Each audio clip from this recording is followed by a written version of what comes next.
ஒரு நாள் ஒரு அப்பா 2 கிணத்துல கஞ்சி சமைச்சு சாப்பாட்டு மேசை மேல ஊத்தி வச்சாரு. ஒரு கிணத்துல கஞ்சியின் மேல் பகுதியில ஒரு முட்டை, அடுத்த கிணத்துல கஞ்சியின் மேல முட்டையே இல்ல. அப்பா என்கிட்ட கேட்டாரு, உனக்கு இந்த 2ல எது வேணும் எடுத்துக்கோ. நான் முட்டை இருந்த கஞ்சி கிணத்தை எடுத்துக்கிட்டேன். என்னோட புத்திசாலித்தனமான முடிவுக்கா என்ன நானே பாராட்டிக்கிட்டேன். அப்பா சாப்பிட ஆரம்பிச்ச போது எனக்கு ஆச்சரியம். அவருடைய கிணத்துல கஞ்சி கடியில 2 முட்டை. அவசரப்பட்டு நான் எடுத்த முடிவுக்காக வருத்தப்பட்டேன். அப்பா மென்மையா சிரிச்சுக்கிட்டே சொன்னாரு, ஒன்றை மட்டும் நல்லா ஞாபகம் வச்சுக்கோ தம்பி, உன் கண்களால பார்ப்பதெல்லாம் உண்மை இல்லாம கூட போகலாம். அடுத்த நாளும் 2 பெரிய கிணத்துல கஞ்சி சமைச்சு சாப்பாட்டு மேசையில வச்சாங்க. முதல் நாள் போலவே ஒரு கிணத்துல ஒரு முட்டை இருந்துச்சு, இன்னும் ஒன்றில் இல்லை. அப்பா என்னிடம் கேட்டாரு, உனக்கு இந்த 2ல எது வேணுமோ நீயே எடுத்துக்கணும். இந்த முறை நான் கொஞ்சம் புத்திசாலித்தனமா யோசிச்சு முட்டை வைக்கப்படாத கிணத்தை எடுத்துக்கிட்டேன்.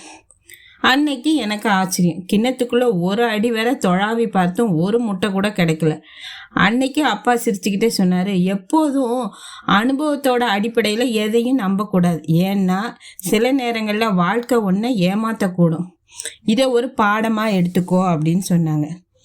3ஆவது நாள் மறுபடியும் 2 கிணத்துல கஞ்சி சமைச்சு மேஜை மேல வச்சாங்க அப்பா. வழக்கம் போல ஒரு கிணத்துல முட்டை, மற்றொன்றுல முட்டை இல்லை. தோற்றுறது போல ஒரு தடுமாற்றம். அப்பா கேட்டார், நீயே தேர்ந்தெடுத்துக்கோ. இந்த முறை அவசரப்பட்டு கிணத்தை எடுக்காம பொறுமையா அவர்கிட்ட சொன்னேன், அப்பா நீங்க தான் இந்த குடும்பத்தோட தலைவர், நீங்க தான் நம்ம குடும்பத்துக்காக உழைக்கிறீங்க, எனவே முதல்ல நீங்க கிணத்தை எடுத்துக்குங்க, மற்றதை நான் எடுத்துக்கிறேன் அப்படின்னு நான் சொன்னேன். அவர் முட்டை இருந்த கஞ்சி கிணத்தை எடுத்துக்கிட்டாரு. நான் முட்டை இல்லாத கஞ்சியோட சாப்பிட ஆரம்பிச்சேன். அன்னைக்கு எனக்கு ஆச்சரியம். என் கிண்ணத்து அடியில் 2 முட்டைங்க இருந்துச்சு. அப்பா என்னை பார்த்து சொன்னாரு, ஞாபகம் வச்சுக்கோ, எல்லாம் தொலைஞ்சது போல தெரிஞ்சாலும் அதெல்லாம் ஒரு மாயை. மற்றவங்களுக்கு நீ நல்லது நினைக்கும் போது உனக்கு நல்லதே நடக்கும். எப்பேற்பட்ட தத்துவம் பார்த்தீங்களா?